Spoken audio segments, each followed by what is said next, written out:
И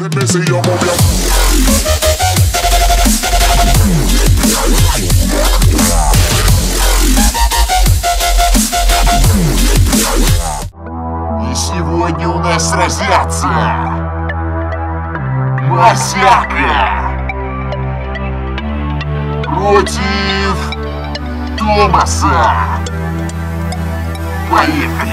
Не буду говорить про то, что ты крутишь подписчиков. Не затрону твою мать и не перейду на личности. А помнишь, как в гетто тебя менты поймали с поличным? Как ты доказывал маме, что съел на завтрак яичницу? Хочешь сказать, что ты из гетто? Да ладно, парень, только войдешь ты в их район, тебя растоптают. То, что ты в видео материшься, как мелкая сучка, не делает тебя крутым. Свали с ютуба лучше. Не понимаю, как земля носит тебя, ублюдка. Сейчас порву тебя в клочья и унижу прилюдно. Ты можешь пищать, что я матерюсь и что это плохо, но мне на это, знаешь, откровенно похуй. То, что я черный из гетто, это мое отличие от тысячи летсплейщиков, таких как ты, нища. Еще перед батлом я знал, что ты скажешь про это, ведь меня никак нельзя задеть, я просто ангел из гетто. Последний день перед батлом я написал этот текст.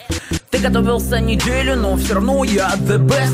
Рэп-игра для тех, кто знает много в этой теме. Иди снимай летсплей, ты в общем здесь не по делу. Вы все герои в пределах своих задрипанных студий. В треках вы все сутенеры в жизни, отцы рукоблудия. Твою подружку Оси вынесли еще до отбора.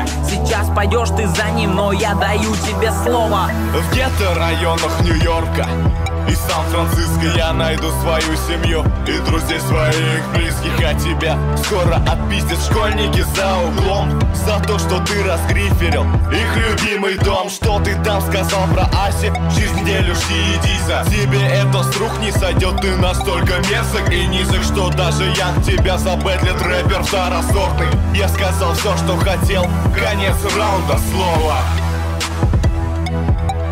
Решай, кто победил в этой битве? Переходи по ссылке в описании в группу ВКонтакте и голосуй за своего любимого ютубера.